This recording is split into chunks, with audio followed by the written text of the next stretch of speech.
Board of Education to order. Please rise and join me for the Pledge of Allegiance. Thank you.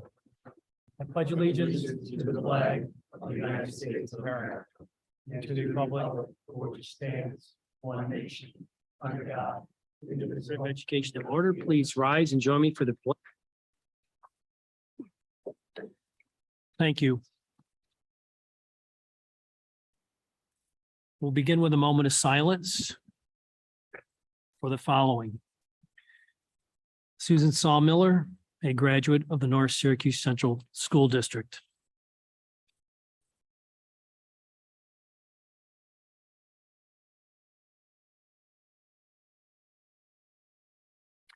Thank you. Okay, we'll get right into our presentations this evening, and we have math and ELA presentation. So I'm going to turn over to Mr. Stone and Mr. Scholes. Sorry about that. Yes. But I think even a Mr. Scholes could have made a shoe that was a little foamy and comfortable and probably still, I don't think it required a PhD, but that's a whole nother story, you know? I would have bought Mr. Scholes. I mean, it's all right. Anyway, thank you.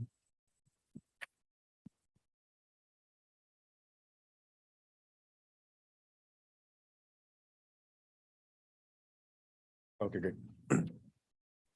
To start, my name is Nick Scholes. I am the director of mathematics in North Syracuse. Hi, everyone. Greg Stone, director of elementary education and ELA. And the superintendent asked us to present on the 3 through 8 math and ELA assessment results from New York State. And so instead of just showing you a 21-22 snapshot, we decided that it would be helpful to see this over the course of several years. And so to start, what we're going to do is take a comparison snapshot of all the different local districts. So if you can, these are the 18 different local districts, all in Onondaga County, that we're going to be looking at to start. So if you can see those, but these are the districts that are in comparison. You will see that in all of our slides, none of them actually highlight specifically those districts. So it'll be just District 1, District 2, but just so you know, these are the 18 districts that the comparison will look at.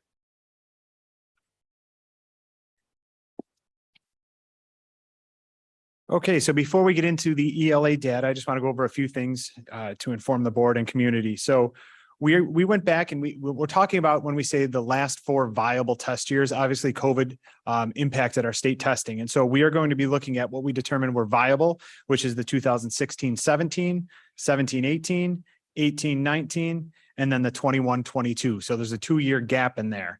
And if you remember in the 19-20 year, the COVID was in full swing and there was no New York State testing. So we have no data there. And then for the 2021 school year, we had all districts had very poor attendance, very poor. We had a lot of test refusals across the state, and really the state and no other school that really even uses that data. It's just not good data to be using in comparison against. So we took that one out. So we're using data that should be pretty comparable to the other school districts. So we're going to be looking at big picture next. What you're going to see next coming up on these next few slides is comparing us against the 18 other schools as Nick just described. Keeping in mind a few things, all of these school districts did experience COVID just like we did. You will notice that our results are quite consistent across the school years. And so that is determining that the accuracy of the assessments as far as them being repeatable over the years. You're seeing a similar pattern from most of the districts. No one's jumping all over the place. And just as a reminder, the New York State 3 through 8 tests are what New York State Education Department uses to measure school progress and goes on the school report cards. So go ahead, we'll take a look at the first one here. So here you're looking at 2016, 2017 data for grades 3 through 8 in the 18 school districts. We're highlighted in green at the 13 out of 18. And another thing just to point out, what we're looking at is the percent of students that are proficient. And so proficient means that they scored a level 3 or a level 4 on the New York State exam. So here you can see 16, 17. When you're looking at these, we're going to kind of go through them rather quickly because really it's just giving you big picture. You just want to keep track of where that green line goes. So we'll move on to the next slide.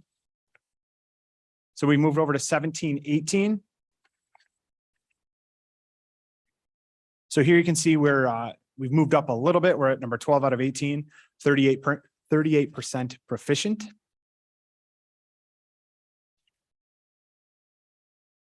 We've also kind of stayed around the same area. We're now at number 11 for 2018 and 19. So again, if you're moving a few, one or two either way, it's not a significant indicator of anything. We know that's going to be a pretty consistent approach. We were around 39% proficient here. Then we take a big jump and we're jumping over to the 21-22, where we kind of drop back a few there to number 13 out of the 18. I don't know how 18 got cut off there, but there is an 18th school district in there. And we were 37% proficient. So again, what you just looked at here is big picture. This is grades 3 through 8 across those 4 viable school years. Next, we're going to dive in a little bit closer to look at this past school year, 21-22, by grade level. So a couple of things to keep note of here. When you look at the next set of data for each grade, you want to look at the 3s and 4s. So our 3s and 4s are what we considered proficient, but you also want to look at those 1s and 2s. If a student is scoring a 1, that means they're scoring at the lowest level possible. So if we have a large amount of 1s, that's very concerning, meaning we have a good amount of our students significantly below grade level. So obviously you want to look at all those, but your 3s and 4s are your proficient, your 1s and 2s are below, and obviously 1s are very, very concerning. So here you are looking at 3rd grade ELA for this past school year, 21-22. You can see that 27% of our students in 3rd grade are proficient. And you can see, again, look at those 1s and 2s proficiencies over there at 28 and 45%. 4th grade creeps up a bit there. We're at 33% proficient. Again, take a look also at those 1s and 2s for trends. 5th grade of interest, and you'll probably see similar when Nick presents. In 5th grade, the numbers do drop quite a bit in 5th grade. And the 1s and 2s increase. And you can notice there are 1s in that category at 37%, which is concerning. And we'll be talking about how we're going to be addressing that coming up. All right. So 6th grade is very interesting in our district. This is not an anomaly in this school year. 6th grade, if you look historically for the past many school years, and Nick and I went back to a bunch of past school years to dig into this, our 6th grade typically jumps quite a bit at 6th grade, both in ELA and math. And so you can see here that's reflected in ELA, drop at 1 and 2. This is not a trend that you see in other districts. So this is something more unique to North Syracuse. So this is something that Nick and I are going to be investigating of what exactly is happening in 6th grade, where we see proficiency increase dramatically year after year at that 6th grade level. 7th grade, kind of get back to our previous trend, we're at 39% proficient, although you see that 1 category dropping. So we're starting to hit some of those needs there at that 7th grade for this school year. And again, we're just looking at a 1-year snapshot. And then here's 8th grade, which jumps back up. Now, keep in mind a few other things. We're looking at the same cohort, different cohorts of kids. So you're not seeing a trend of year to year with the same group of kids. We're just looking at a 1-year snapshot, but this shows you overall last year how we performed in ELA.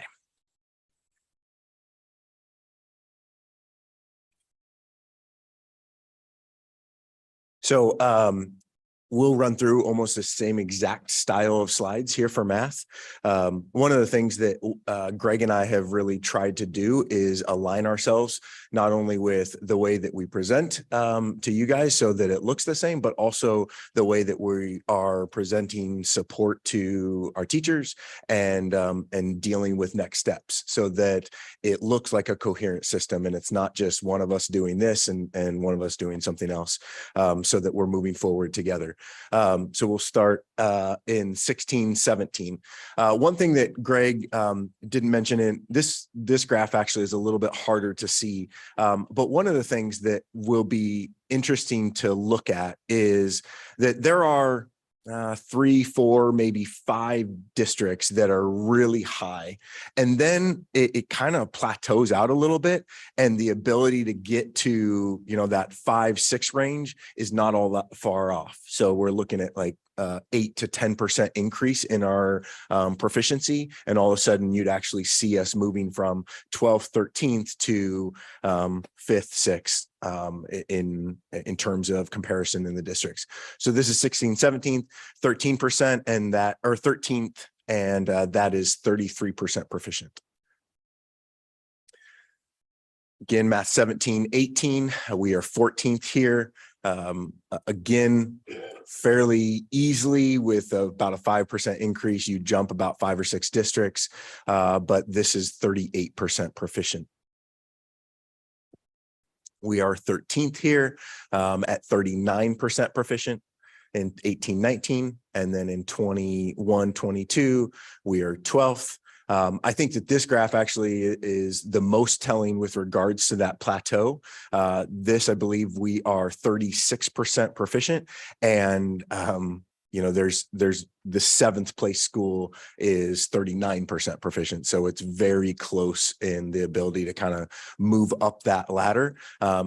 I don't think 39 is okay, but in terms of comparison with other districts, it certainly would look better on a graph. But 39 is not our goal. Our goal is to be competing with the highest districts in our area. So that is absolutely the goal, and we won't settle for anything less than that.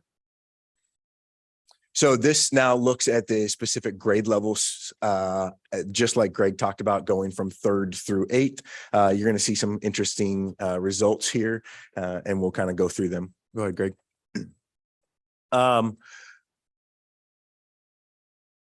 Yeah.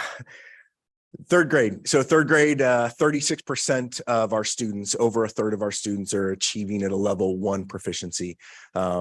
It's scary to me, and it's something that I think that we are working really hard. I believe that our K-7 math committee is really invested in this work too, and they know these numbers, they've seen these numbers, and they're really recognizing that, hey, this is not good enough.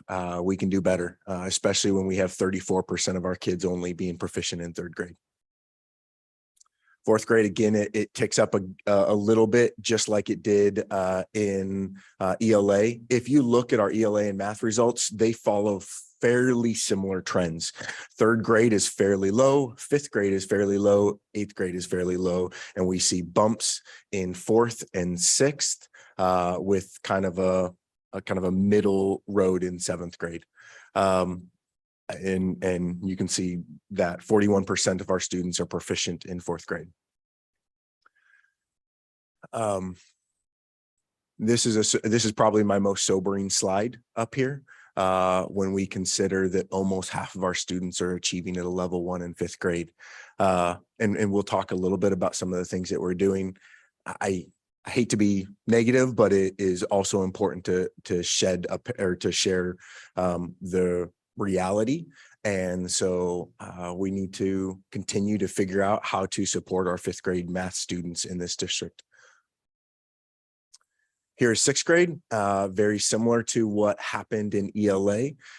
We had some really positive results here, and it actually, based on these results, Donna Marie, who is our director over data and accountability, she specifically reached out to the 6th grade math teachers and said, hey, what is it that you guys are doing?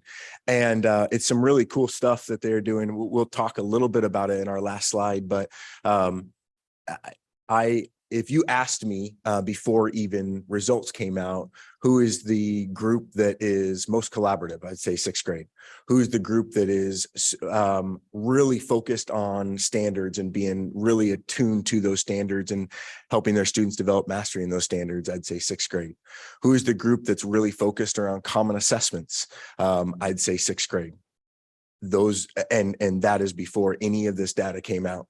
I would say that, and it's a group that has been very consistent over the years, and they have worked very closely together. And they will say that when they started, it wasn't easy. They started with some really tough conversations, and they have grown a lot through it, and their results show it. Greg said this a little bit, but I think it is important to note this.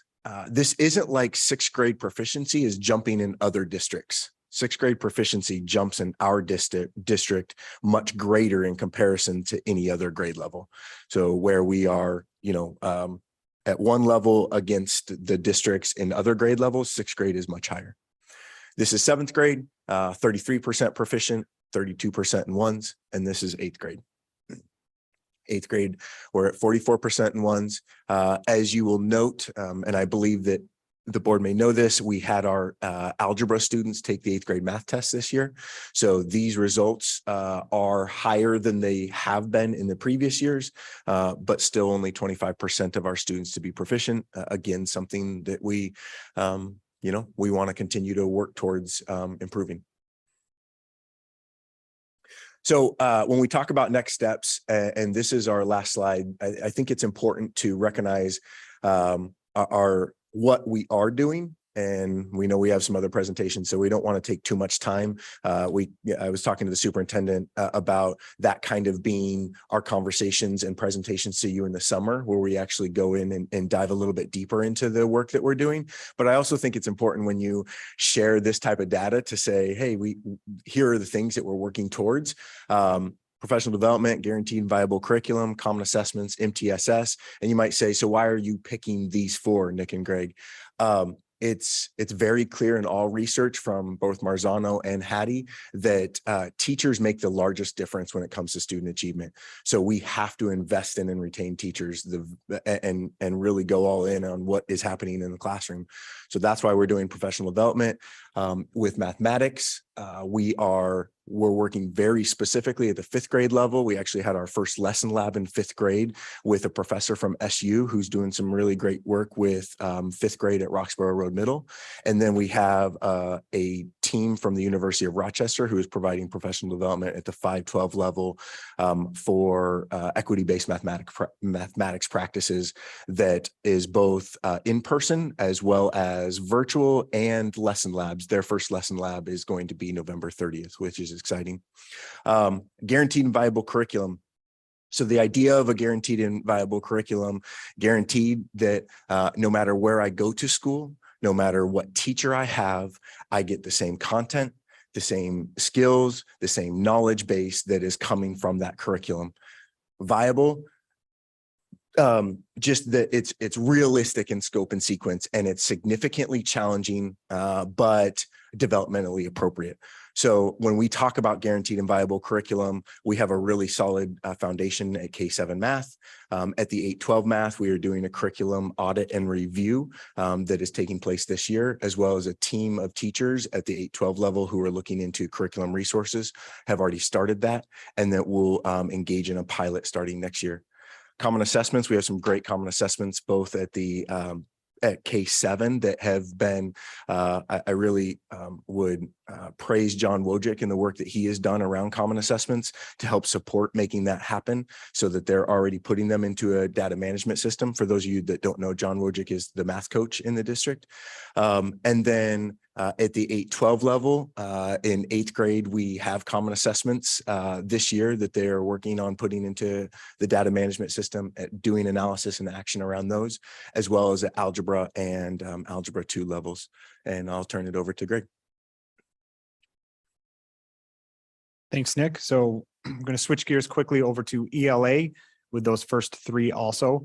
Again, a partnership between our two content areas. So in ELA, when we're talking professional development, a significant amount of investment is happening in ELA with literacy. So at the K-4 level, I would say most importantly, we have embedded instructional coaches in each of our elementary schools. The important part about having an instructional coach in our schools is that they are at the ground right there. They're working with teachers. They're hearing about issues that are coming up. They're modeling lessons. They're getting into classrooms. They're making sure resources are aligned. They're problem solving. They're right at the front line. And why that's important to professional development is they know exactly what's happening in our schools. They know where teachers are saying, hey, we need more support around this, or we need more around this, and they can research it. We can look at what is needed. We can have our coaches turnkey that training right immediately in our schools. So that is a huge piece that has never been there before that will be a game changer for our district. Also at the K-4 level, obviously we've implemented a new ELA program, CKLA. So there was a significant amount of training over the last summer and this fall, and that'll be ongoing. That training also focuses on literacy instruction, not just the program, but around the science of reading. We've implemented a new phonemic awareness program a few years ago, Haggerty Phonemic Awareness. And we have ongoing science of reading trainings that are offered by our coaches, as well as letters training, which is language essentials for teachers of reading and spelling. That is significant. It is like a high level college course that our teachers can take. And it is taught by our coaches who are certified trainers. Another great thing about having coaches is we can turnkey those things and we don't have to go to outside to do that. So that's a game changer at K4. At 5.8, we did a needs assessment a year ago. We are piloting 2 new programs at the 5.8 level. And we are also providing letters training and science of reading training there. We plan to adopt a new program at the 5.8 level this spring for fall. And at 9.12, we're going to be doing an audit there to find out where their priorities are and what they're looking for professional development. That's that next step. Sometimes there's just a capacity piece. So now there's time to actually spend up at 9.12, and that's where I'll be spending a significant amount of time over the next couple of years. I'm going to take the next 2, guaranteed and viable and common assessments, all in one, because they're all interconnected to what I just shared. So at K4, we did adopt, amplify, CKLA. What's powerful with this is, as Nick alluded to, it's a tier 1 program. We're aligning our pacing in a structured literacy approach that focuses on background knowledge and vocabulary with appropriate rigor, and most importantly, common assessments. So for once, we now have common assessments at the elementary level, so teachers can compare apples to apples and to identify students and help support. At 5.8, like I said, we're piloting 2 programs, which will also get us to a guaranteed viable and have common assessments. That's really just a starting point for us. And then at 9.12, we are aligning to the New York State Next Generation ELA standards. We're following the implementation guideline. What that means is we've moved from Common Core to the New York State Next Generation standards. We are on track to meet the deadlines for New York State. So right now at 9.10, we are currently identifying essential standards, and we're going to begin unit planning and assessments over the next 2 years. 11, 12 are going to follow that by a year later. So work being done at all levels around those 3 areas. I'm going to shift gears just for that last one and briefly tell you what's going on with MTSS, multi-tiered systems of support. So as a district, we have identified that as a strategic focus area in our district strategic plan. And really, this is a focus on ensuring we have a framework of supports to make sure no student is falling behind academically, behaviorally, or social emotionally. At the K4 level, we have been working on this for several years, and we have a really strong process in place. We've also really identified academics and targeted our interventions to make sure we're intervening with research-based interventions. So we're starting to really close those deficits for our struggling students. Nick's going to talk very briefly about 5.12 to bring you up to speed. At the 5.12 level, just to explain a little bit too, at the K4 level, Greg oversees AIS, both math and ELA, and I oversee 5.12 math and ELA AIS. So that's why we're math ELA, and then we shift sideways for AIS. But at the 5.7 level, we worked really hard to change the model from a setup where students were receiving 2 out of every 4 days in a 4-day cycle of AIS to receiving it 4 out of every 4 days in a cycle, recognizing that at the middle school level, it really is our last chance to intervene with students who are unable to read before they go to the junior high. And when they get to the junior high and the high school, it's a really hard, the model changes, and it's much harder to really intervene and help support a student who is a really struggling reader. So we've transitioned to that 4 out of every 4, which has had some hiccups really around master scheduling. But what has been really cool about that is how they have, how much more time has been able to be put into it. And then as well, we are piloting a new program at ELA, and we are implementing Math 180 at the math level. So that kind of explains the academic side of MTSS and what we're doing in terms of next steps for ELA and math. And at this point, I'd open it up for any questions. All right. I have some, but I'll defer. You want me to, well, okay, I'm just, see if I'm correct in saying this. When I look at the 3 through 8 testing proficiency bar graphs you put up there, I'm not seeing, excuse me, what I consider as statistically significant change in the percentage. It was 38, 39, 37, 35.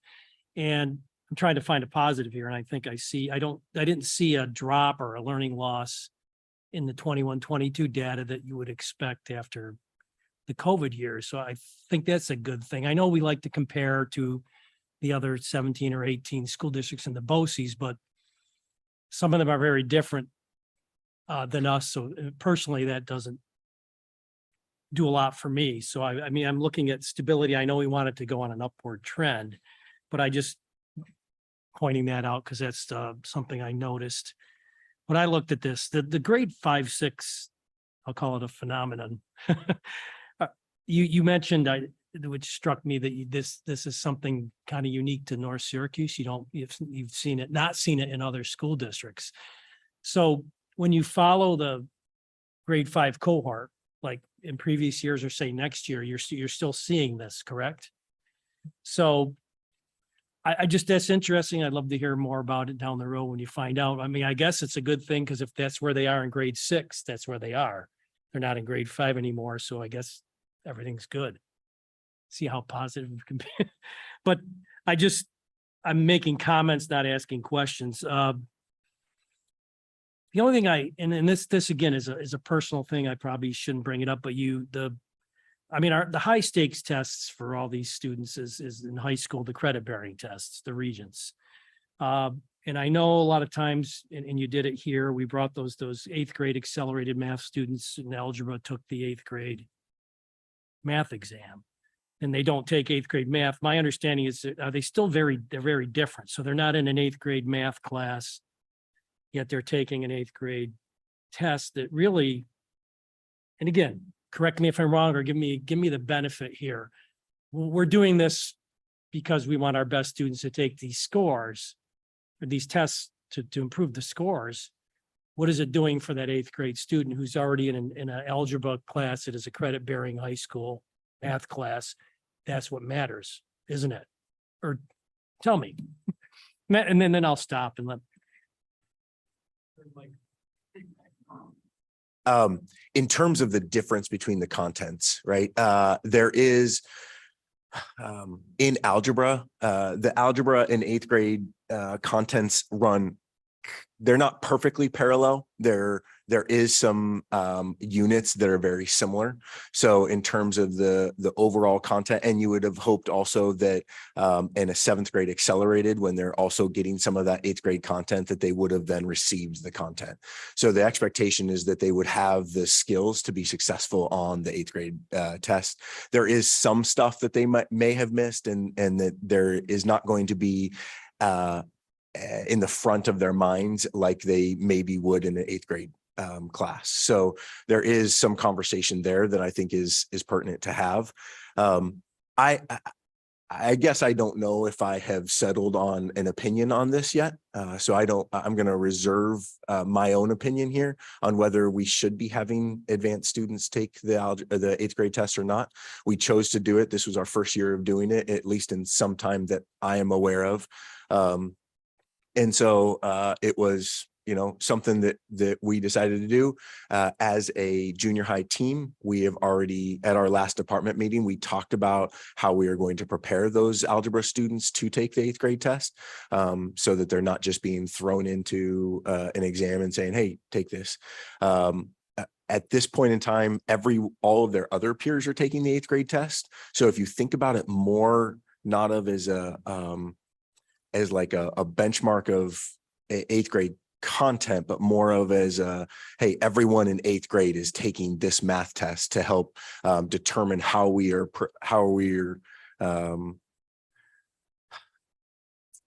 It's program evaluation. Yeah, exactly. A little bit like that.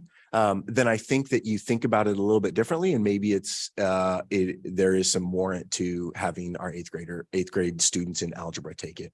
Again, I say that with the mindset that I think that there's still some conversations to be had. I think that the plan is still to do it this year, but as we move forward, what makes the most sense? Because when they take the algebra test, there's still those accountability measures still happen. So the Regents is scored out of 5 points, not 4 points, like the 3 through 8 test. And so that accountability measure still counts for that kid if they take the algebra test. But No, thank you. That's a good answer. If anybody else. Okay, yeah, before Bob, just kidding.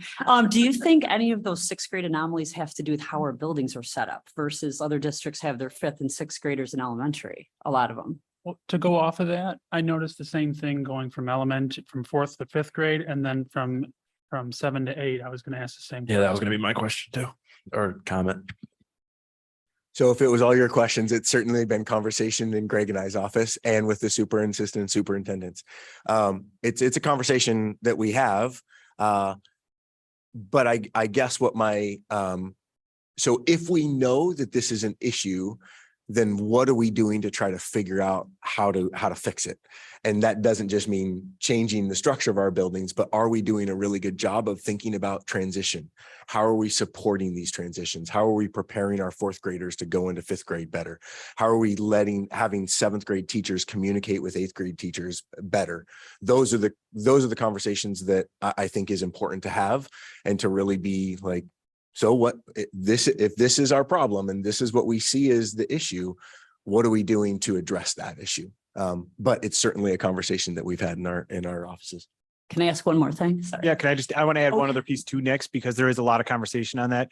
It's really looking at how do we have more vertical meetings and intentionally doing so. If you ask our teachers historically, there's been very few opportunities for the buildings to go from fourth to fifth grade and have really good conversations between the departments. And so I think that's something that we're going to have to really look at, then how to help bridge that. The teachers will say they really are looking for that as well. So that would definitely be one of the next steps we would suggest, is to really get some vertical meetings going between all grades, so that the grade above knows what's going on below and the grade below knows the same of what's expected of grade above. That should help. Also, I was wondering I don't know if you have this data with the different districts, how are we like with having what percentage of kids in honors classes? Like, I'm wondering if it seems like I know my own daughter stepped down from honors math this year. It was just too fast for her. So I don't know if we're putting too many kids up or maybe not enough. I just compared to other districts, I wonder what our percentage of honors math is. I do not have that data, but I'm glad that you asked the question, because we are reaching out to some other districts about some other things right now, and that could be an easy question to ask and find that data. I'd like to just make a comment. Thank you for the presentation. Very well organized. Looking at the data, obviously we're a little bit below the middle when we compare ourselves just with the schools within Onondaga County.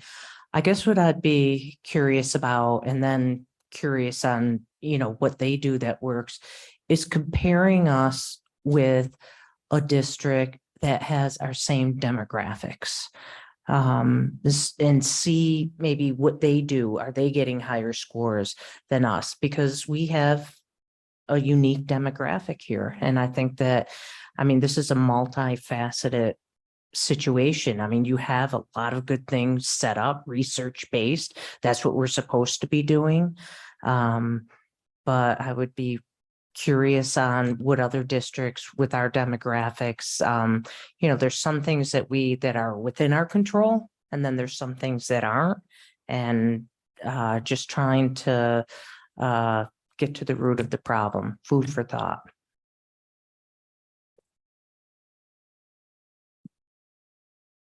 I think that's a great point. And we've had a lot of collaboration over the last couple of years with other districts. What's interesting when you get into this data and you really start digging in, and if you look historically back, you can see districts that start to really close that gap in both ELA and math. And so we have been on the ELA side reaching out and working with many of those districts to find, hey, what are you doing? What is it looking like? How are you making that growth? What are the processes going through that? And a lot of what you see up there is what they'll talk about. For us, that guaranteed viable and the common assessments, that's something that really Nick and I have a passion around, but it's more in its infancy right now. That's something that the district has not had in the core areas of ELA and math. So I think you're going to see a significant shift over the next couple of years, but it does take some time, and we can learn from, surrounding districts, certainly, of what are they doing. And like you said, looking at ones that are similar in demographics and ones that aren't, and what are those practices, no doubt.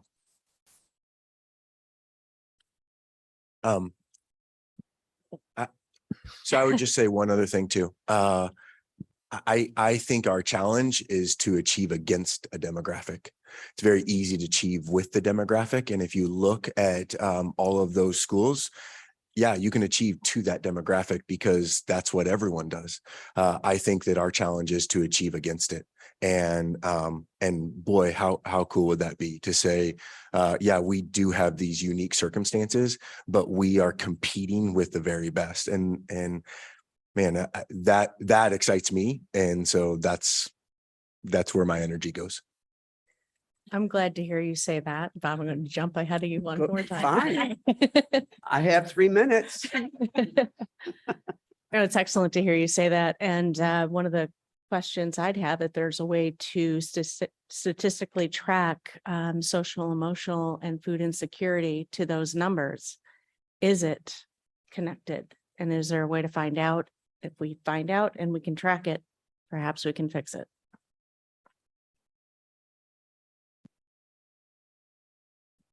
I want to thank both of you for coming here tonight. Mr. Bowles asked you because I like the questions and comments from my fellow board members. So I want to thank you for your leadership, both of you, ELA and in math. I want to thank the administrators, elementary principals, especially are involved in curriculum and also our other schools, but it's the teachers. My first life was a teacher, and the teacher makes a difference. My strength was math and science. It wasn't ELA, Greg, but your staff development program, which developed when I was teaching, is amazing. It's one of the best in the county for both of you, and other things that we do in staff development. So keep up that great work. Our superintendent is amazing. He knows that. He doesn't like to hear it all the time, but he has put in place more AIS teachers. He has put AIS teachers in buildings of need, not because of equality, but because of need, which is very important. So a school that has social, economic, food and stuff has more of these people to work. And also you talked about instructional coaches. We're one of the few districts that has it, and it's amazing. So I want to start with positive things, and then I just want to say a couple things. I also think we need to look at enrichment in our schools. I don't feel North Syracuse has really grasped what we could do in the enrichment, especially at the elementary level. Years ago, my mom was a teacher in the 80s. ESM had an enrichment program at each grade level. And so I don't want to put the kids all in that program. I agree with what Nick says. We want them all involved, but we need to know, what are we doing? We're doing a lot for AIS. What are we doing to get more 4s up there? 3s to 4s and 2s to 3s. So, and the other thing I want my fellow board members to know, this test has developed over the years. It began in the 1990s when I was a 4th grade teacher at Carl W. Siley Bear Road. It was a very difficult test. It was 3 days long, talking about 10-year-olds sitting there for 2 to 3 hours every day to do a reading test and writing test. And then a couple weeks later, 3 days in math. It wasn't adding and subtracting. They had to read and they had to decide how to solve a problem that they hadn't had before. So this is developed. And what I wanted to say is, I believe in your presentation, this test has changed. The test they took in 2016 is not the same test they took in 220 or 221 or whatever. I believe the last test we gave was a 1-day test. I could be wrong. So they've shifted it. So we need to know that the test isn't comparable to what it was when I had Sarah Bowles in my room to what it is now. The other thing is, I believe in testing, but not score so much. I believe in testing because it could be used as a diagnostic tool. When I first started teaching, we didn't get all we got was results. We didn't know question 1, question 2. Now I believe the administrators, I could be wrong, are getting data on what question. We found out it was vocabulary when they first started looking at it as a diagnostic tool. So I think we need to look at our testing, not to see who gets the highest score or whatever, but how can we use that data to really help these children? So, and then the other last thing I wanted to talk about was, Nick, how long have we had this math program? It was before you were here, 3 years? So we have a new elementary program, which I feel is working, and I feel that John's done a great job with staff development with it. And it is challenging. I've seen it. I snuck up there behind the stage and grabbed a 3rd grade book. And so I know it's challenging, but it's going to meet the needs of the kids. I'm very anxious to see how CKL now develops. And what I ask you, and I asked you this, Greg, let's stay with this program, not 2 years, 3 years. North Syracuse, you know, whether Dan's here or Chris is here, or whoever's here, we need to stick with a program to see how it works on testing. We've never done that. When I was a teacher, we did 6, 7, 8 programs, and we never stuck to something to see if it would work. But again, thank you very much for everything that you two do. And I thank you for this presentation. I think that's. Any other questions? Looks like, thank you. All set. Okay, we have our North Syracuse Junior High School BPT group. You can come on up and take over. Hopefully there'll be some questions left for you, but you might be lucky.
I'll get started. Green, right?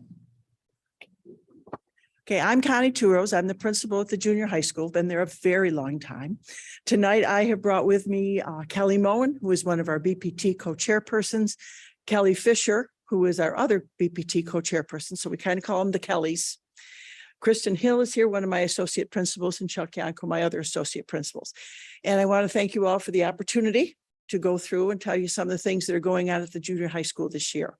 Okay, go ahead to the first slide.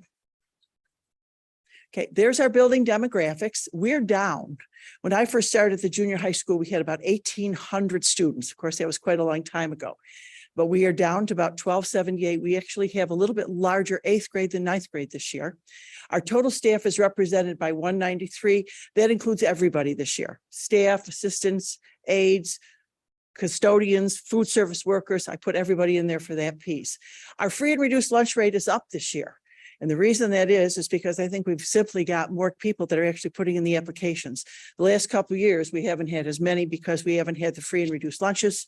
And consequently, we're up to 40, which really does help us a little bit because that helps us in terms of our AIS. The number of transient students is a little bit higher with students removed than with coming in. What the big thing on that is there's ENL student population. In the 90s, our ENL student population was 2. And you can see now it's over 50. That's probably been the largest population that's grown in our building in terms of the number of students that are ENL, English as new language. So we actually have 2 full-time ENL teachers this year.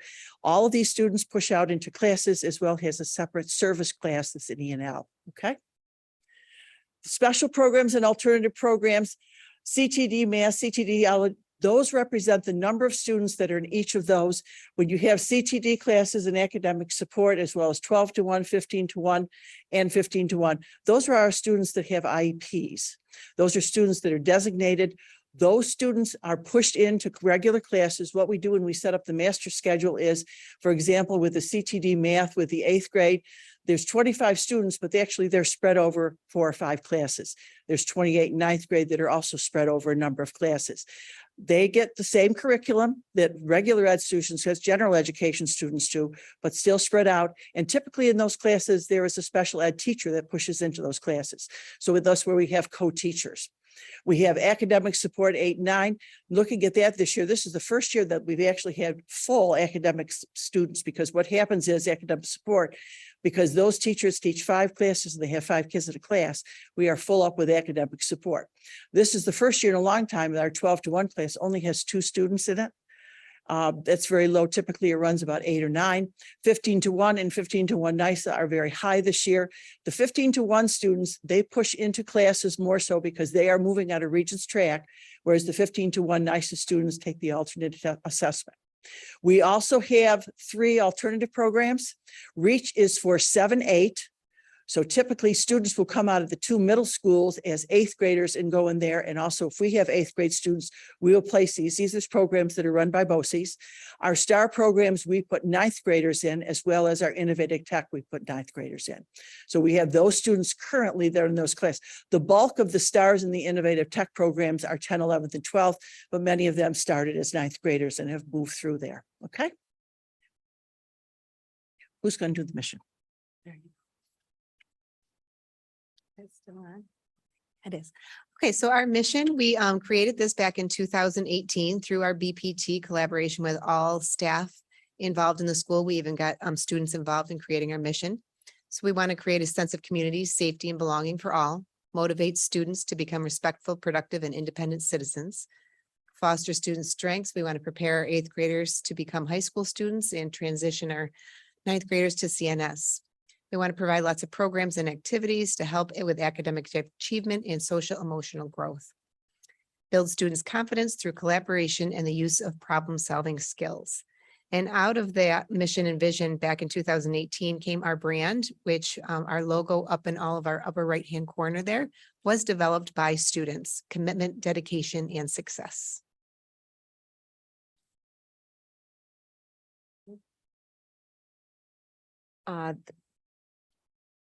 This is the North, okay, sorry. North Syracuse Junior High is the place you want to be. Our vision was created in 2018 as well. And we continue to, it's where we're going. That's how we view the vision of where we want to be. All students and staff are physically and emotionally safe. They're engaged in the learning process that involves 21st century skills, hands-on activities, access to technology, differentiated instruction.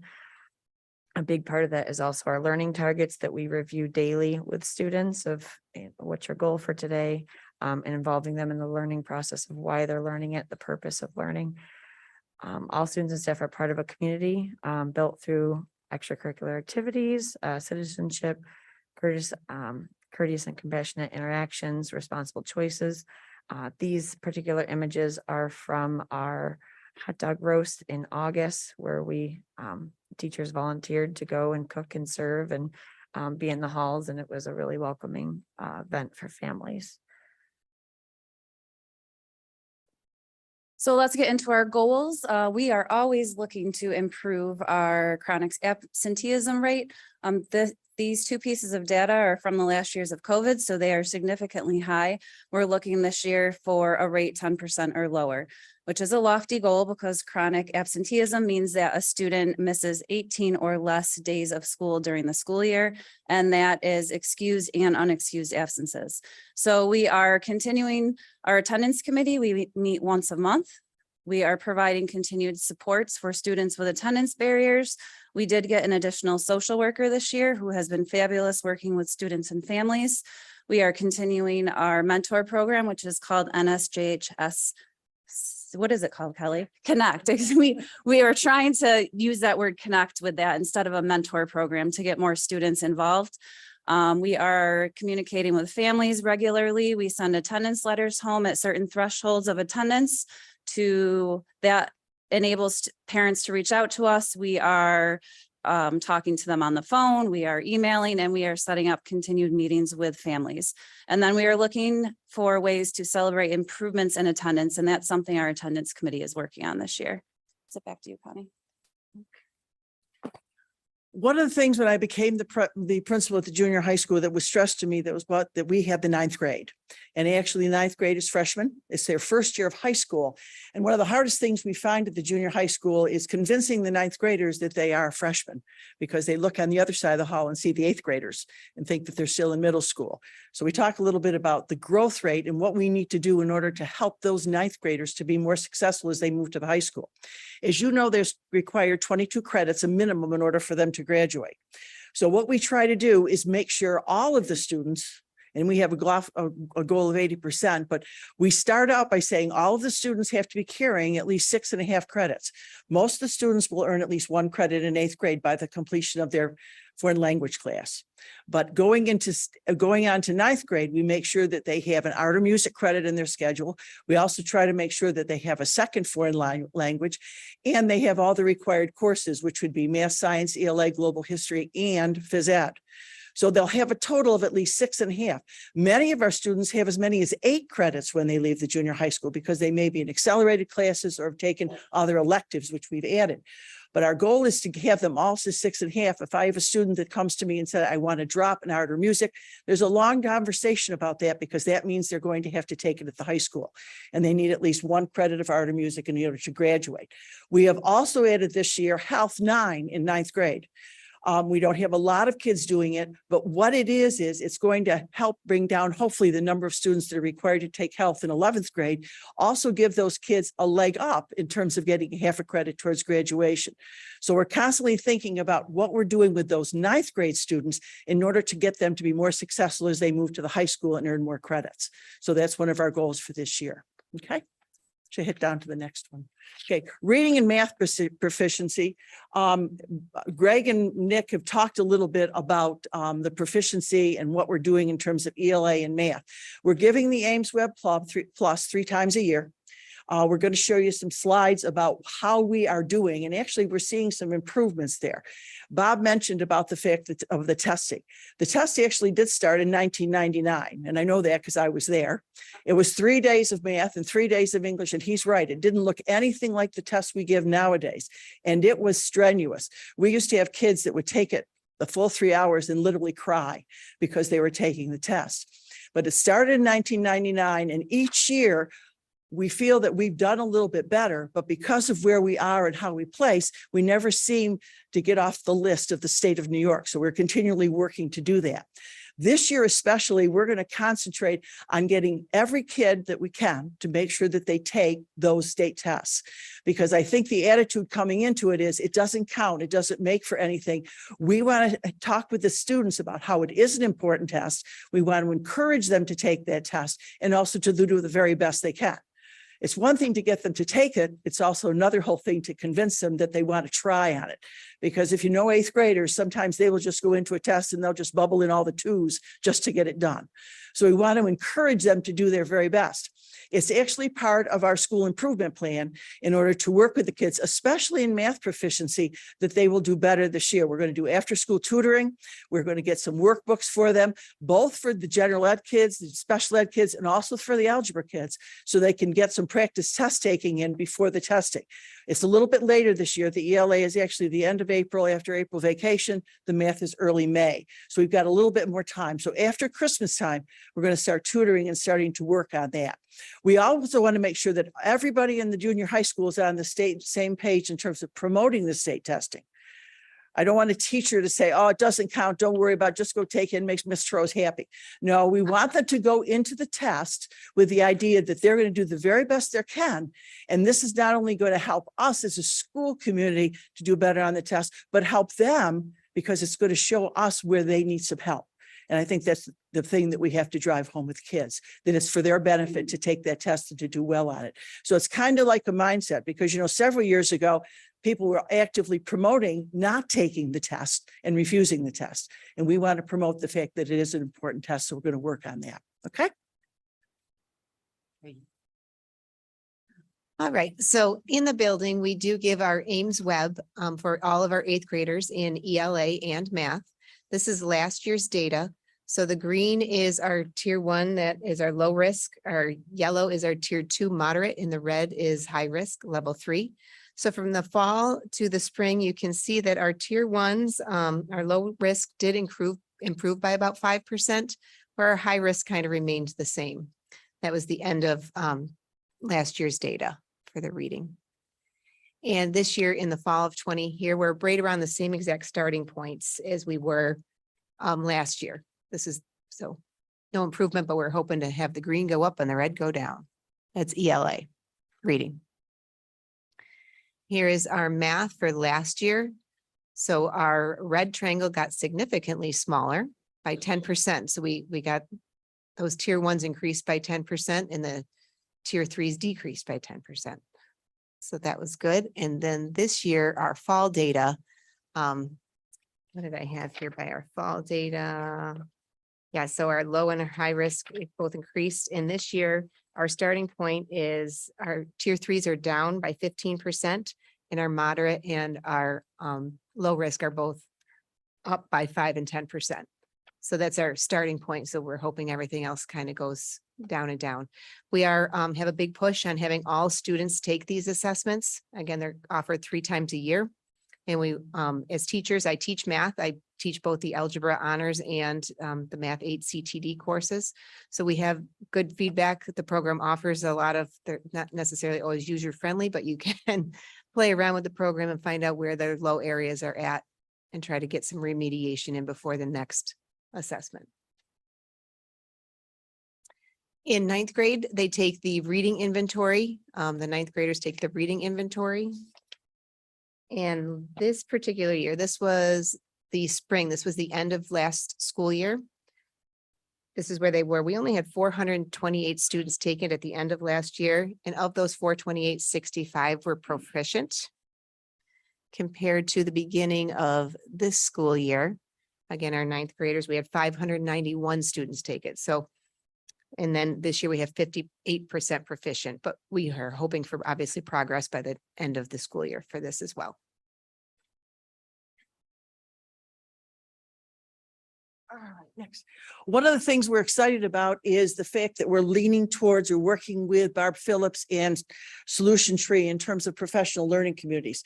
We've had a great deal of trouble creating professional learning communities because what we've done is we've depended on our departments to be the professional learning communities. The departments meet once a month. And within that meeting that they have, they will do some professional development and some professional learning where they share data, where they talk about best practices and whatever. But the district is bringing to a Solution Tree. The administration went through some training this summer. We've started to meet with Barb Phillips, who represents Solution Tree. We've already had an initial meeting where she also came and observed our BPT and basically said, you've got some really good things in place. What can we do? Create a guiding coalition that's going to help us to look at creating professional learning communities within your building to help the kids, to help instruction, to help each other. So we have started that process. It's not an overnight process. It's a 3 to 5 year process. But what we hope to get out of it is not only working through our BPT, but working through our departments and all staff to find better ways to share data, to work with our kids, to work with instruction and to gather up good professional development. So we're very positive about that and where we're going. We had already initial meetings. We're having a meeting in February. We're going to be doing some training with our BPT. And we talked to Barb the other day and she says, probably what we're looking at is actually your BPT, many members of that being part of the guiding coalition, which is going to bring about the professional learning communities. And that's actually part of our goals in terms of looking at professional learning communities this year. Okay. Who's got the next? Here you go. There you go. We do have a lot of great things happening at the junior high.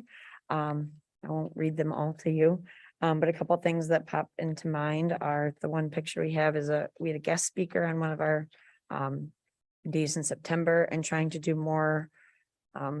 Kids really loved it. They were really participating when he asked them to participate. In the picture, you could see them wanting to answer his questions and doing more fun things on half days that are related to Positivity Project, related to social emotional learning. We have a therapy dog that comes on Thursdays. That is a really big, that's the picture on the right as well. And that is during lunches, students sign up and they get to go in, I think, 5-minute groups, pods, we called them. The talent shows coming up, but we also have a lot of things happening with the Positivity Project happening every week. Students make videos. More students are involved in the Positivity Project than ever before. And then, yeah, I think that's it. And I'd like to thank our BBT members. They're all volunteers. We meet once a month as a group, a very large group. And then we also meet, we have subcommittees where we meet with each member of the department. So on this BBT member list, each subject is represented, sometimes multiple times. But then we all have subcommittees where we meet with other faculty in the building, including everybody, and then get their feedback. That's it. Any questions? Any questions? I have a quick question. Going to your chronic absenteeism, the data that you have are for the last 2 years with COVID intervening. What was the average prior to that? What was that percentage before we got into those 2 years where it was high? It was higher. It was. It was higher than that. And I think this year we're going to find was higher than that. And I think you're going to find that this year it's going down. Okay. Because I think Kristen and her committee, as well as the support we're getting from the counselors and the social workers, we're making a concerted effort to work on those kids that aren't coming to school. We've had tremendous success working with Access. We've had tremendous success working with outside agencies in terms of getting the kids to school. And if they're not coming to school per se, we're working certainly with our outside agencies, possibly looking at the virtual academy and whatever. But I think the numbers that we have, we're going to see a big decrease in the actual number of the chronic absenteeisms. So they were And it's, worse before. but it is working. So it was worse before COVID. Okay, Mhm, so we right. will see. Okay. Anything else? I have a question about the special programs. Is academic support, is that AIS? That's a pull-out program. And it's AIS. That's what you would call resource. It's what? Resource. Okay, so academic supports is, or resources called academic support, that's,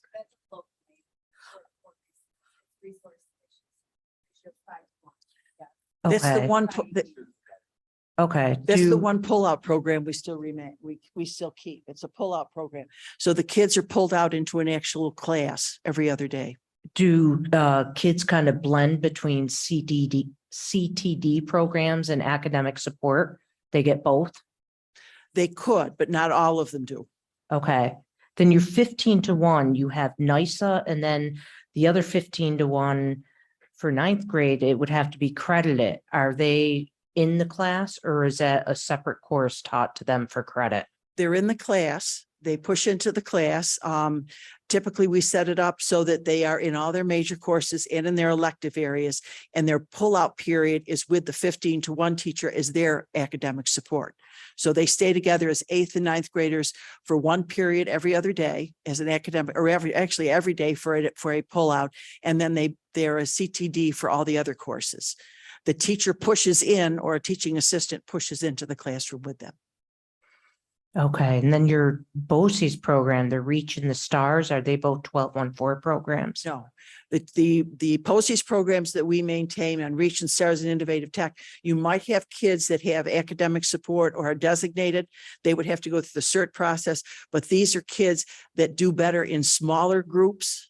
In smaller cases, for example, Reach only runs about 30 students. STARS runs a certain amount of students at every single grade level, and so does Innovative Tech.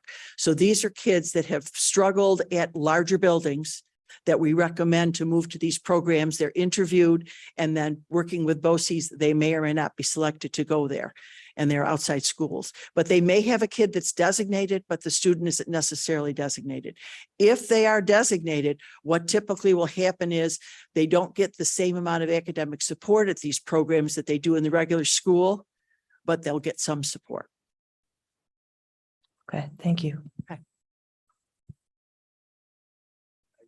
Don't have any questions. I just have a comment.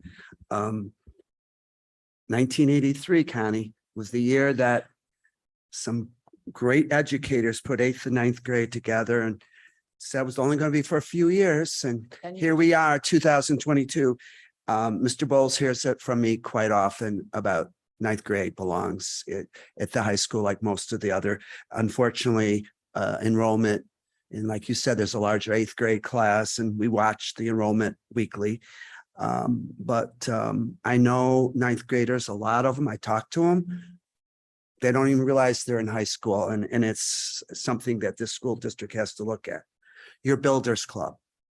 I want the rest of the board to know about this club. This is an amazing club that you've had for years and years at the junior high, who does so much for this community. You go to Meals on Wheels on Friday. There are cards that those kids did for Thanksgiving. They will be at the On Center in December, I believe, that you allow them to go down.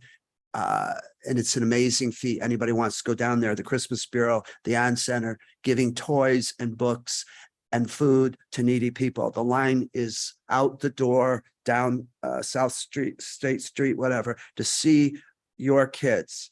It's a wonderful club. You should be very, very happy. I hear about this club all the time. I also enjoy the honor roll breakfast. Is it coming up soon, or did I miss it? Or It's in fact, Paul is going to come speak at them on Thursday and Friday. He's going to resurrect a middle school, a speech. But you, of course, are all invited. when is? The 9th grade is December 1st and the 8th grade is December 2nd.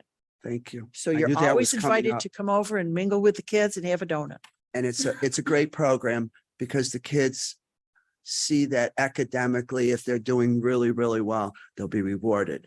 But I was going to bring it up when we get time to talk, but I wanted to say, there's a lot of beautiful music programs coming up at the junior high. I believe they're on Wednesdays and the high schools are on Thursday. Please, board members, we do drama, we do wonderful, we do sports, and we're going on in the States, but we got some wonderful, talented music students at the junior high, and they have some concerts coming up Tuesday or Wednesdays, like after vacation. So I would say, please try to go to one or two of them. It's amazing what we have in our district. Thank you. Okay, any other questions? Seeing none, thank you very much.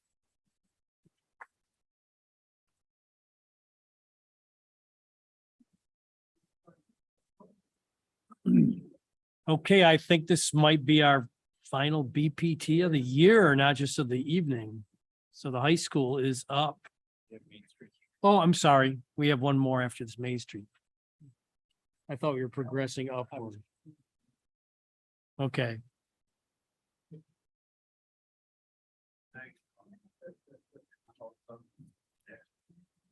Guess I should stay on script.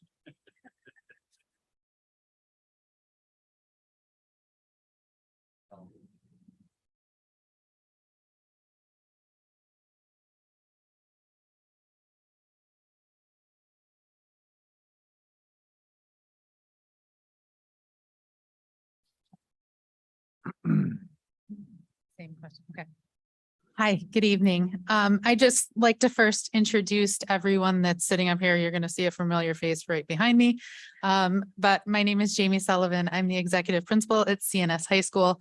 I have Carol Gaynor with me. She's on my leadership team, as well as Greg Broughton. He is the BPT chair. And Nick Scholes is pinch hitting for Sarah Keys tonight, who unfortunately is sick. So we'd like to thank you very much for allowing us to present to you this evening. We've been working really, really hard as a leadership team, as a BPT, as a staff, We are fully supporting and implementing the district's mission, vision, and strategic plan this year. If you take a look, this is our enrollment, and like Connie, we're down a little bit. We're at 1762. Our free and reduced lunch is 33.1, but we know that doesn't really capture all of our students who in fact qualified to be free and reduced lunch. We have 212 staff members and we have 175 students who are currently enrolled in our BOCES programs. Just to give you a little snapshot of what our BOCES students are involved in, they have automotive, heavy equipment, computer technology, construction, cosmetology, culinary, early childhood, health OC, and welding. Some of our students are also involved in the New Visions programs, which include physical therapy and media marketing. And like the junior high, we came up with a new mission in 2018. It's up here. I won't read it to you, but I would like you to know that building relationships is a theme that you'll see throughout the rest of this presentation. It's something that I really pride myself in. You know, a long time ago, 12 years ago, when I became one of the house principals, that was my main mission and goal for our large building, is to try to make it feel small, not only for our students, but for our staff. So it's something that I really hold close to my heart, because we do know that it is fundamental in the success of our students. Good evening, ladies and gentlemen. Greg Broughton, BPT Chair, and also science teacher here in the district. One of our building goals is to increase our graduation rate. You'll see on the next slide, we're basically been stagnant pretty much at 91. The last 2 years, we dropped down to 90. And these are our goals to try to achieve that. One of the things that is up here that I can actually speak to and attest to is, well, actually all of them, sorry about that, is the science labs, and we call it credit recovery. Apex is our program, and AIS for earth science and for repeaters. In my time here in our district, I started teaching in fall of 99. In one of those first couple of years, I was lucky enough to be involved with a program through the junior high run by Mr. Rose over there, where we focused on 8th grade students who were falling behind and lagging behind. And we had them over at Main Street School in an effort to try to get them their credit, their 8th grade credit, and also their 9th grade credit in 1 year. That taught me an awful lot, both as an educator, looking at kids as within the grouping, but also these were the kids that would have fallen through the cracks. They weren't eligible for summer school. And I give you that story to lead into our credit recovery story. I do feel that this is another program, another innovative program that we have here in the district that I feel lucky to be a part of.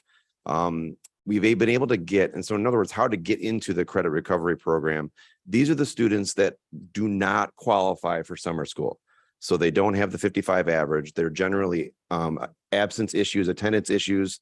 They're not really, services issues. I mean, it's the foundation is there. They just need those connections. They need that pull. They need that someone to care about them. And one of the first things we do in the summertime is we make an individual call home to each parent, each student, talk to them, give them the groundwork, give them the foundation of what our expectations are for the summer. And in this summer, we were able to bring forward doing science labs. So these were not only students that were not getting the 50 average, these are also kids that might have had a little bit more than a 50, but yet weren't eligible to go to summer school because they didn't have the mandatory New York State labs. So using my science background in both earth science and biology, I'm certified in both, we were able to give them the credit and give them the labs for both earth science and living environment in the summertime. We were able to get another 5 to 6 students through, get them their Regents credit. Otherwise, these kids would have been home. They would have been repeaters in the school class again this year. So we're able to give them that leg up. So much like the program that we had for the 8th to 9th students, that's what I see at credit recovery. It gets those kids who have been lost, been a little bit off the path. It allows them to get a jump back up to see that school isn't just this negative experience, if you will. That leads me into the second piece, the Apex Boot Camp. What we do here is we have seniors. We focus on seniors who are, again, a lot of attendance going through who are falling behind on their credits and are in danger of not graduating. So we grab them right around January, February, even in the beginning of the second semester. We pull them together and we run as many sections as we can with rotating staffing in order to get them those credits so we can get those students across. And the kids, once they realize what the program is for and what they can get out of the program, and they make that connection with that teacher, they will run through walls for you. And they do that and they crank through and they get through those credits and they get that success. Within there are also our next part is we decided and within our building, dealing with our attendance goal, is each department has established our own individual goals around attendance. But when we came together as a BPT, we found that a lot of the departments had the similar goal. And the similar goal was to make connections with the students who were repeatedly absent from their class, anywhere from 3 to 4 days of consecutive absences, depending on the subject that it might fall. And they're going to make contact with them. They're going to document the contact and school tool. They're going to reach out to mom and dad at home. But again, we find that our students at our level, mom and dad have tried everything. They've done air horns in ear in the morning, to try to get them here. This is that piece. This is the building. This is the teachers that are trying to make that connection to the kids. And we find that with my Apex students from the summertime, they're popping in my room all the time. They're stopping by. And there was one student who was, he was lovely. But every day we came back in and we just killed him with kindness. And even now he stops in and I see him each day. And he went from being the most passively and not even so passively aggressive student to now, hey, how's school going? And he's got a smile on his face. So those are those little small victories that you always try to reach for. And this was the graduation rate slide that, like I said, we're pretty stagnant, but that's why we're trying to shoot for that 1%. We want to gain those students. We want to make that progress forward, get us back to the 91 and eventually up to 95.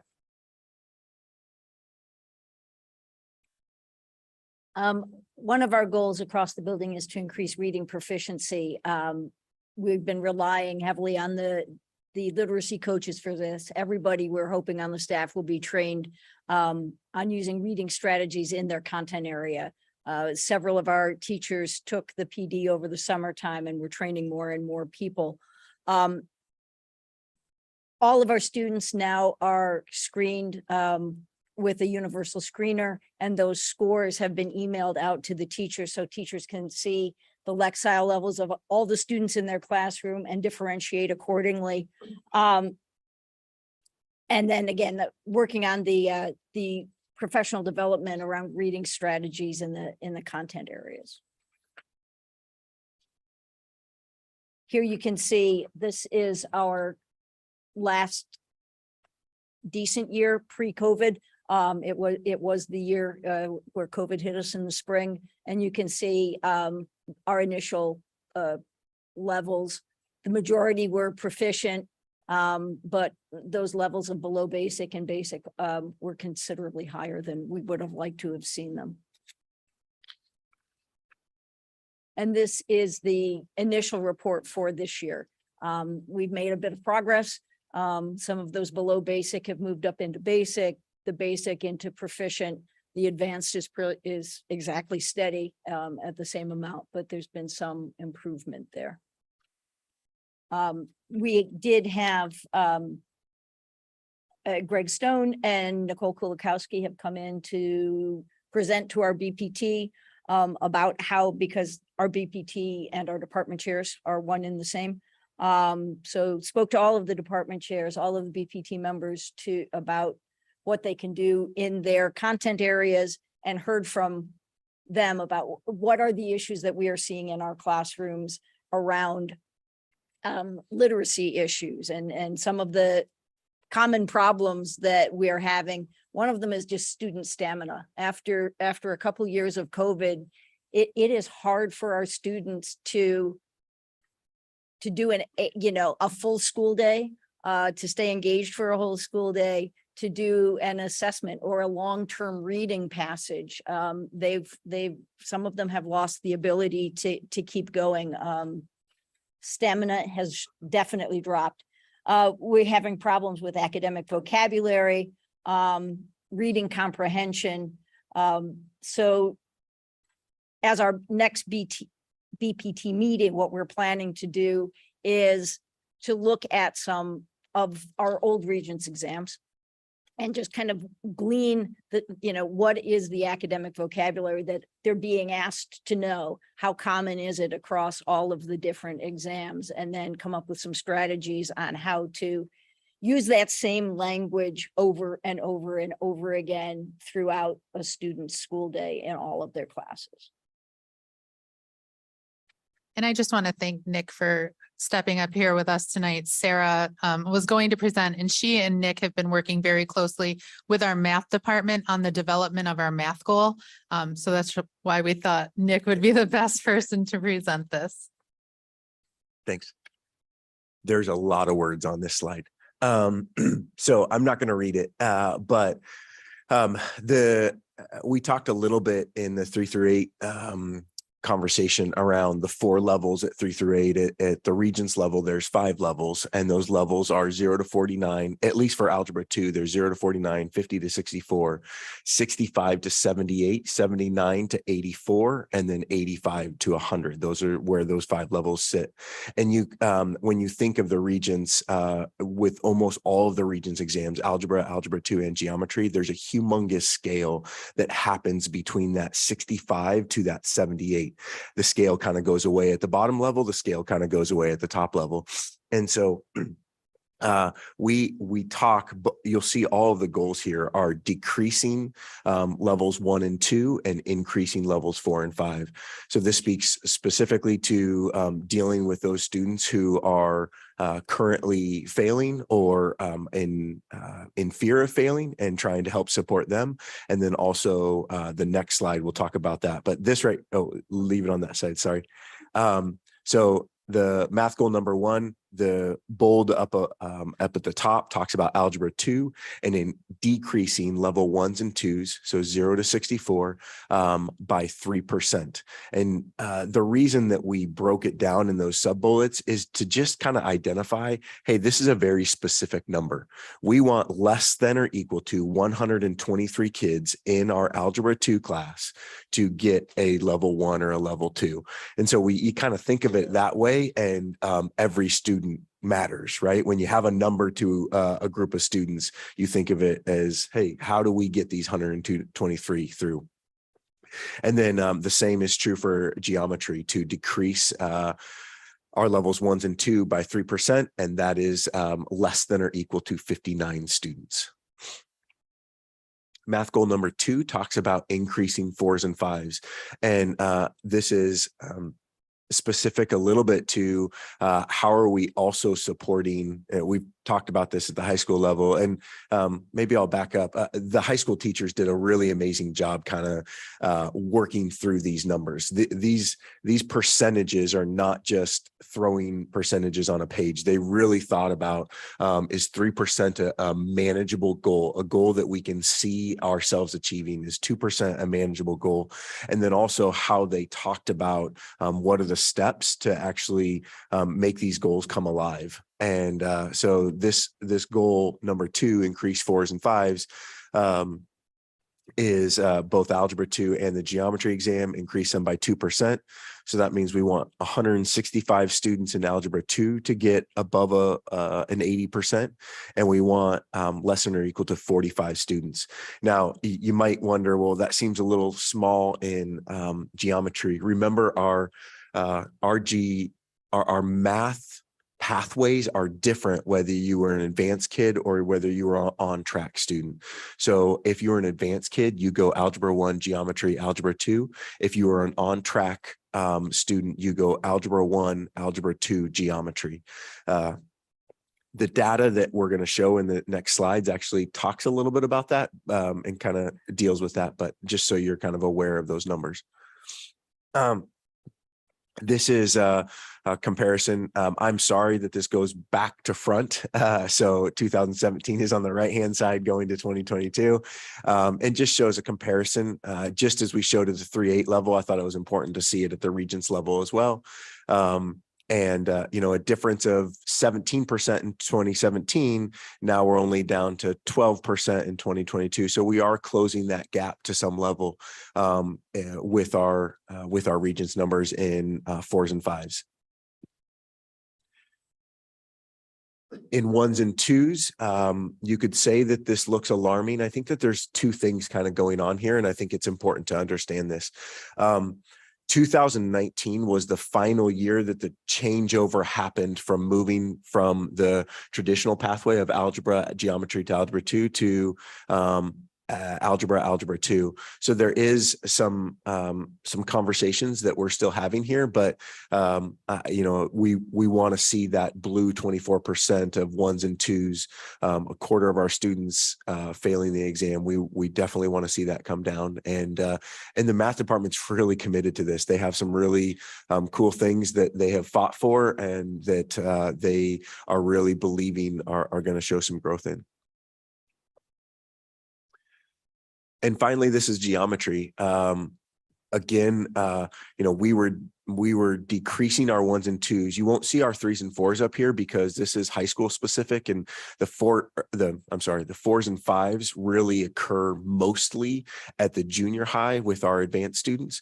But this is geometry 1s and 2s, and we have significantly less than the BOCES at 1s and 2s, which is great. That's what you want to see happen. There is, a conversation there that our geometry kids take geometry after they take algebra 2. So we expect them to be stronger math students. We expect less of them to receive 1s and 2s. But that's some of the data just to kind of show some comparison. And Nick and Sarah have been working really hard with our math teachers. They have a partnership right now with U of R. He mentioned it in his previous presentation. And this group is super collaborative. They're constantly working on making sure that they're all aligned and they're using common formative assessments. So they are working really hard to try to reach this goal this year. And back to me. So our one of our last goals here we have is to increase social emotional competencies, both within our staff and our students. So all staff will be provided the opportunity to receive instruction going down through. One of the things I want to talk about here in our expanded class offerings, we have Adulting 101, Independent Living, Tools for Change, and Team Building. Actually, we had a conversation as we were setting these slides together, and I actually became a little jealous of the teacher teaching Adulting 101, because the staff member here does a great job. They survey the students. It is an entirely student-driven course where they took the ideas of what do the students want to know? What do you need to know before you go out into the world? And some of the responses were great. So things such as, changing the oil in my car, how to change a tire, how to make a shopping list, how to grocery shop. They've done all of these and they're working on them. As a matter of fact, just this last week, a staff member volunteered to go in to teach them how to iron. So they taught the class how to iron clothes, resume building, all those different pieces, in order to try to get them. If you picture the things that mom and dad taught you, and sometimes we have, students from various situations where they may not be able to get that opportunity to learn some of those things. So in this class, this is where they're getting some of that knowledge driven around. All right. Also, we have professional development opportunities for our staff and students within our SEL, again, groupings with our professional development days. And lastly, workshops for parents. During open house, there was almost like a escape room, if you will, for the parents to go in to check to see if they could find the vaping tools or any other drug paraphernalia found within a fake setup room. We also have our financial aid fact night for parents looking at, going in for college. We also have our our activity fairs for our students, and upcoming soon on the next month before our course selections for next year, we're doing a course selection fair in front of the cafeterias for all the different departments to set up little stations to try to reach out to the kids to let them know the different activity or the different elective options we have at CNS, because they are varied and across the board. And sometimes it just gets lost, lost in the quickness of, hey, you need to pick up your courses, and now with the program of studies being completely online, it's something that does just sort of get missed. So that's one of those things we're doing. Thank you. So at the beginning of this year in October, we had our sophomores self-screen using the BIMAS Universal Screener. And it really confirmed our prediction that our students struggle with self-management. Students who struggle with self-management have difficulty regulating their emotions, thoughts, and behaviors. We work on this with our students by showing them how to manage their time, energy, money, talent, so they can feel good about themselves and feel like they have more control over their life. This year, we are also, like the junior high, exploring the idea of PLCs and collaborative teams.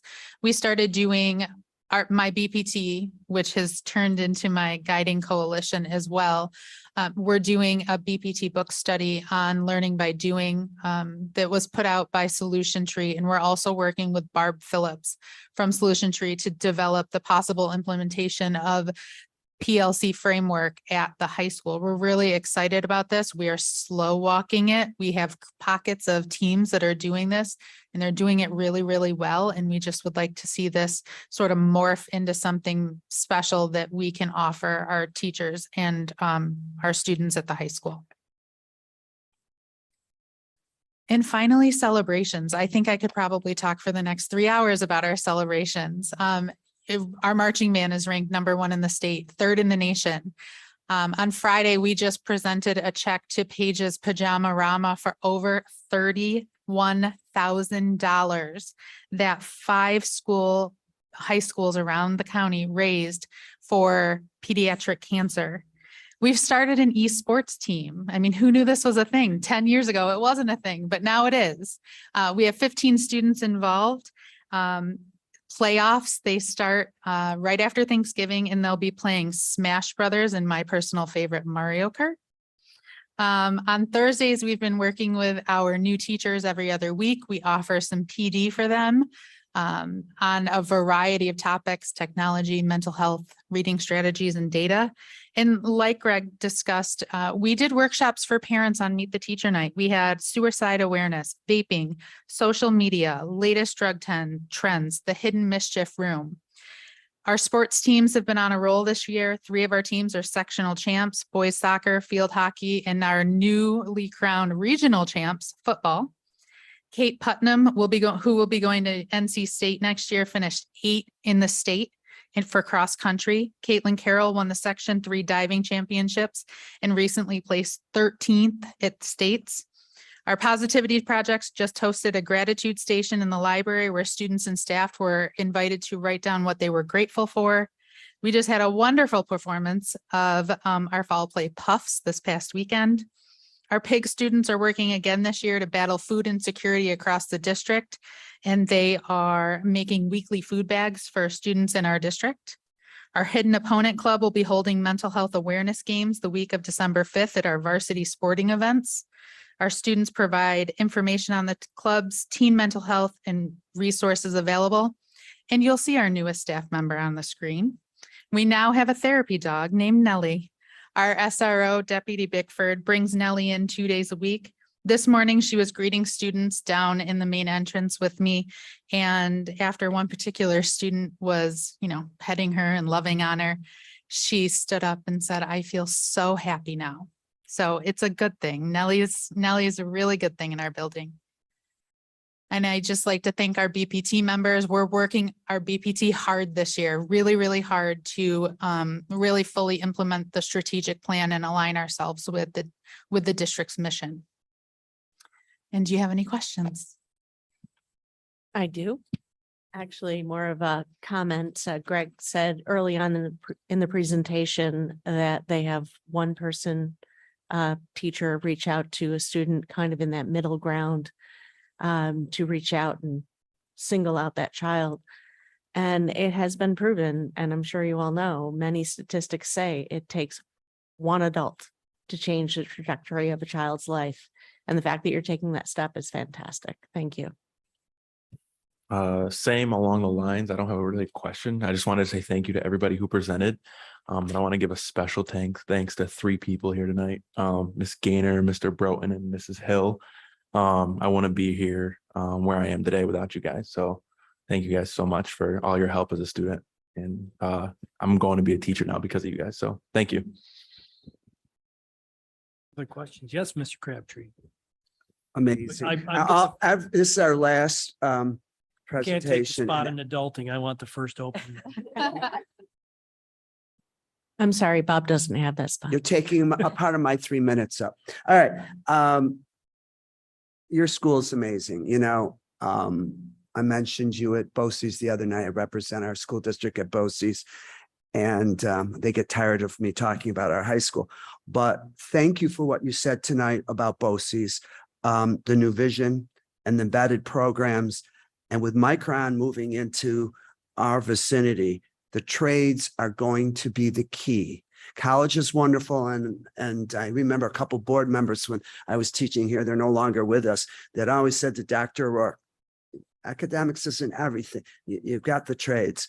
So I'm thinking at that course selection, you might contact John Royce and see if some BOCES people would come. Because your guidance counselors have been amazing the last 3 or 4 years. And again, we have only so many slots. I don't know if our board understands that we have to pay for this. There are slots and, you know, we can only allow so many students to go, but that media communication is with WCNY. The criminal justice program is downtown. The health, I remember one of your students 4 or 5 years ago stood up and he said, I want to be a doctor. And he went through that program. So I'm hoping that your career center may be a key now to all of this, but it's going to be exciting the next few years with the Micron. Your electives, you know, again, my fellow OCM BOCES people can't believe the number of courses that we offer. And I know during the difficult time that we had here 10 years ago, we kept those electives. And I'm so glad we did, because now we've built on those and gone wonderful. I've heard nothing but positive about that workshop for parents. I know, Jamie, I think that was your idea. What a great idea to show parents, not just the academics, but some of the other things. Heather, you're in the audience. Sarah, you're home, but I hope you're listening. And your whole team is an amazing team. I see them all the time when I saw Sarah, I believe the other night at Puffs, but you control the crowd, the blue crew or whatever, and you're amazing. When the students see leaders like you being part of your school and the school programs, it's wonderful. But Greg, I'm going to say it because you're here tonight, Coach of the Year for girls track, I believe last year. You're amazing. Jamie mentioned the 2 young ladies. You got them for a little bit more. You have a tremendous program. But again, music is very important at our high school, and they have some concerts coming up. So I say to my fellow board members, I believe they're on Thursday nights, starting with December 1st or whatever, please, CNS Jazz, CNS Band, Orchestra, they're amazing students. And a lot of the students go to CNS as long and junior high too, because they want to be part of the athletics, music, and even our art program. So thank you for what you do. Nick, thank you for coming in for Sarah, because she's doing a great job with math, working with the math people. Thank you. I'm really excited about your school.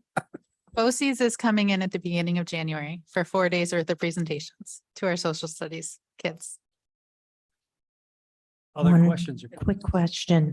You said you did the BIMUS. Is it just on the sophomores, or do you keep that, like, is there kind of baseline and then refer to that year after year on where they are, or could you see any improvement? Yep. So last year we ran it once, and we ran it with our whole entire student body, and it was very overwhelming. So this year we really wanted to focus on the sophomores who would be with us for the next 3 years. So we will BIMAS test them again, and then see where they improve or where they're falling short next year, and work on some programs to improve that. So you'll test them like in the Spring. Okay, you're going to test them again in the spring. Yep. Okay, and then next year it'll just be the sophomores and you'll have this baseline information to know that maybe these are areas that a child could struggle in. Yep. That's the Okay, plan, at least for right now. okay, all right. Thanks for everything you're doing. Okay, any other questions? Okay, thank you very much.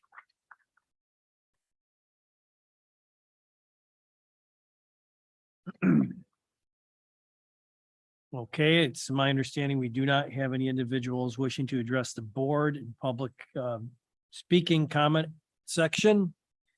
Just a reminder to people who might be listening that we do welcome comments from the public. Here, just contact our board clerk by 3 o'clock Friday before our meetings, and we'll get you on the agenda.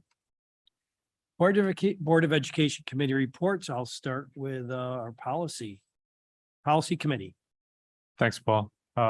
As a result of our meeting this past Tuesday, we have 2 policies on tonight's agenda for board approval. All right, thank you very much. And Mr. For Crabtree. legislative, our next meeting is December 7th, and we are going to look at community schools and how it affects us. And BOCES, I have really nothing to report other than the report that you received this morning from Jill. And also look at the agenda. We talked about science and so forth, but if you have any questions, you know where to contact me. Thank you. Thank you, Mr. Crabtree. Superintendent Bowles. Thank you. Just want to let people know we're currently in the middle of a communications audit. We've met with students. We've had the first of faculty this afternoon. We're meeting with directors. So this is going on. We did go to transportation. So over the next at least 2 more weeks, that will continue. Shout out, I think we've already said football has advanced to the state Final Four. They may be playing the winner of either Bennett or McQuaid. Caitlin Carroll, state diving, 13th. Kate Putton, 8th in the state. Many of us went to the musical Puffs. So sorry, the play, sorry. And but some things that are coming up are we still will be doing a spelling bee early December 6th. And Mr. Crabtree, we will have our BOCES administrative service meeting on December 6th, where we invite BOCES to come in. We go over all the programs that they have to offer and how that has worked. And we'll look at numbers and what we continue to do to have a partnership. The last thing I want to just mention is that what you're seeing in the presentations and what's been put before you, we're striving for excellence, and just the status quo is just not enough. We want to be that school district that people aspire to be at, and whether it be academics, whether it be the arts, whether it be athletics, all facets, that's what we're looking for. And hopefully you're seeing that in front of you when there's the presentations. Thank you. Thank you, Superintendent Bowles. Board of Education comments. Are there any other comments for the good of the order? I actually do. Okay. As Bob pointed out, Mike Ron is coming to the area. I know that Mike Maurizio and myself spoke, and I'm sure several others did when they had their expo. President spoke here in the area, reached out to them and talked about the canteen and what they might be able to do for the kids in the area. I spoke with Amy and know that Mike Ron has reached out to the canteen, and they're in discussions now about what it is they might be able to do for the canteen. So extremely excited about them coming into the area. Thank you. Other comments? Yes, sir, Mr. I Crabtree. meant to say this at our last board meeting, but there was a week in October. You know, we honor school psychologists, administrators, and teachers, but there was a week set aside in October, I believe it was the 3rd week, to honor school board members. And I want to just tell you, I look forward to coming to these meetings. I think all of you bring something to the table. And this is an awesome board. And I want to just thank you. Because school boards these days, it's not easy. It's not easy, the decisions we have to make. And you people, I think we're like, we have differences, but we work really well together. So thank you. Thank you. Okay, any other comments? Seeing none, I'm going to move on to the routine action items. Ask for a motion to place B, C, and D before us. Motion from Mr. Thorne, second from Ms. Kruger. These are the I didn't do, I'm gonna hold off on that and ask for A. I guess you start with A before B typically in the alphabet that we currently use. So thank you, Vice President. How about a motion, put A before us? Motion, Mr. Thorne, second from Ms. Kruger. Okay, we have the minutes of the meeting on November 7th before us. Any discussion? Seeing none, all in favor? Opposed, that is carried. Okay, motion place B, C, and D before us. Motion from Mr. Thorne, second from Ms. Kruger. These are the placement of disabled students for in-school, preschool, and home instruction. Any discussion? Seeing none, all in favor? Opposed, that is carried. And the acceptance of the business reports that are before us. E, if I get a motion for that. Motion from Mr. Moody Woosick, second from Dr. Kramer. Any discussion? Seeing none, all in favor? Opposed, that is carried. Thank you very much. Discussion action items. A, please. A motion place that before us. Motion, Mr. Thorne, second, from Mr. Grew. Excuse me, any discussion? Okay, seeing none, all in favor? Opposed, and that is carried. B, item B before us, please. Resolution to create a 0.2 FTE. Motion from Ms. Kruger, second from Dr. Kramer. Any discussion? Okay, seeing none, all in favor?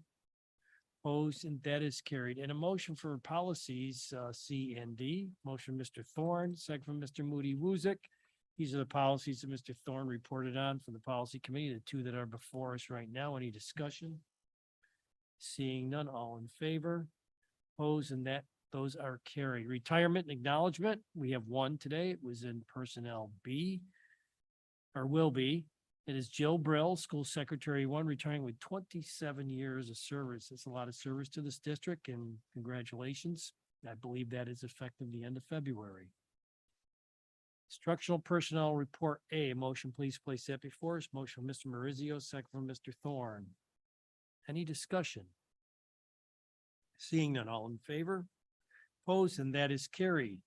And Support Staff Personnel Report B, motion placed that before us from Dr. Kramer, second from Mr. Moody Woosick. Any discussion? Seeing none, all in favor? Opposed, and that is carried. Thank you. I'm going to make a motion for executive session and ask for a second. The motion is to move into executive session for the purpose of reviewing one personnel matter with no action to follow. To receive an update on negotiations regarding retired teaching assistants as per diem substitutes, and to review two legal matters with no action to follow. If I can get a second. Second from Mr. Herman. Any discussion? Seeing none, all in favor? Opposed, and that is carried. Thank you. And a motion for adjournment. Motion, Ms. Maurizio, second from Mr. Thorne. Any discussion? Seeing none, all in favor? Opposed? We are adjourned, 7:48. Thank you.